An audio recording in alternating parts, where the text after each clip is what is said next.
Hello YouTubers. Well, it's that time of year again, isn't it, with Christmas coming and the time when we send out our Christmas cards to our friends and our loved ones, and I like to do one or two very special cards for special people.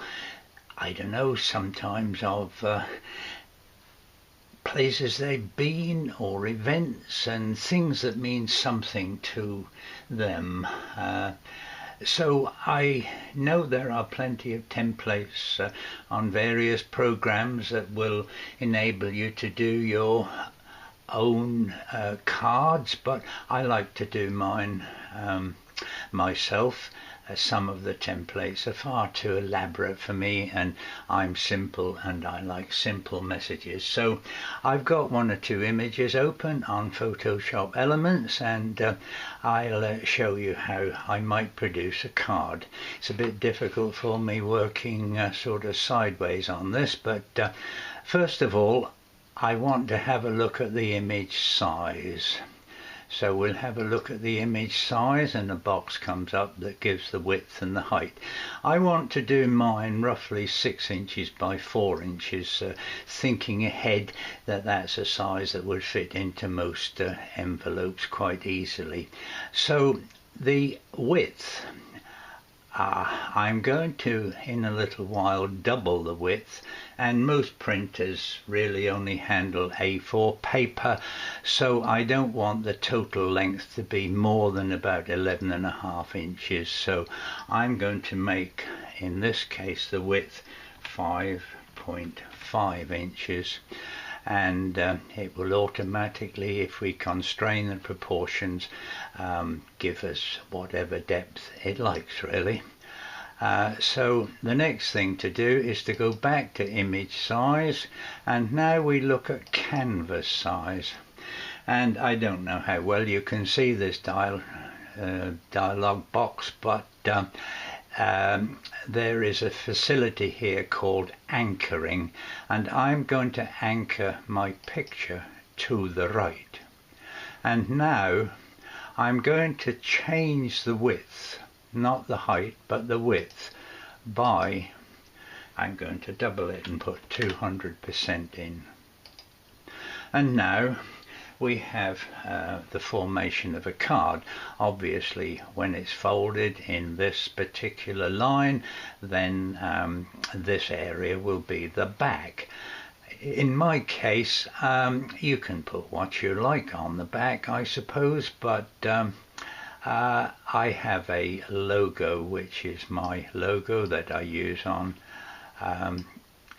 letterheads and things, and in my case I would put that on the bottom.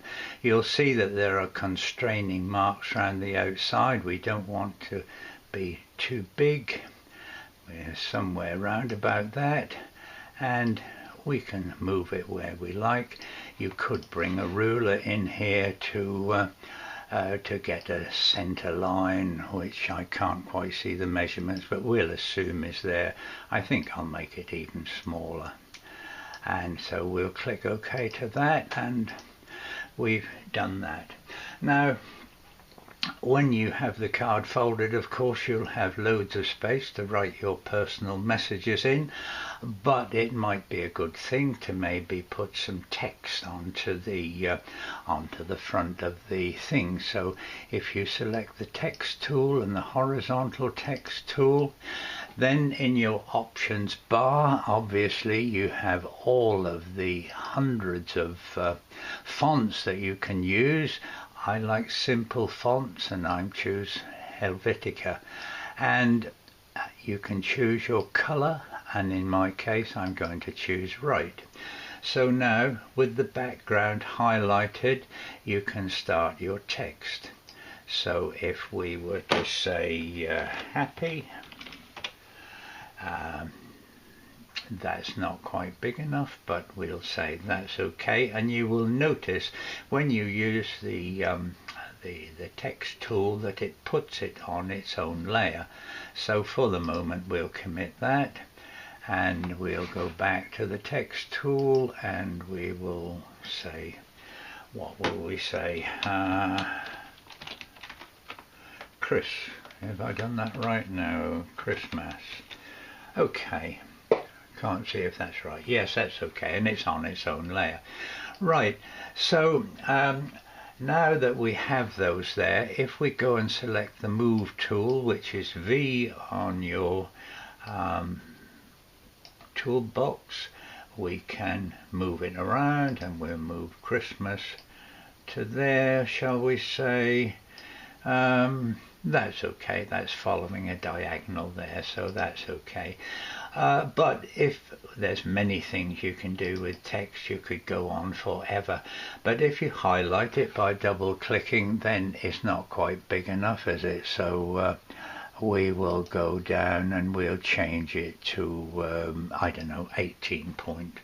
No, that's too big, I think. So we'll go back to 14, and we'll do the same with happy, and go down to 14 point.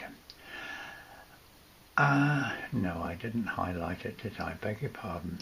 Right, 14 point. And so we'll commit to that, and I think that would be a very nice card. Now, when you come to print, we need to view the actual print size. And we have the ruler up there, which tells us that it is about 11 inches long, which will fit onto an A4 sheet. So I hope that helps, and you might like to construct your own cards. Before you print, you might want to sort of save it, in which case you'll notice that there are all these different layers up here, so you would want to flatten that image, and then you could save the file. Another one I have up here is a picture of myself and my children many years ago, when I had more hair of a different colour. And I think, again, any picture you have of a family, grandmas love these sort of pictures. So very quickly we'll just do another one.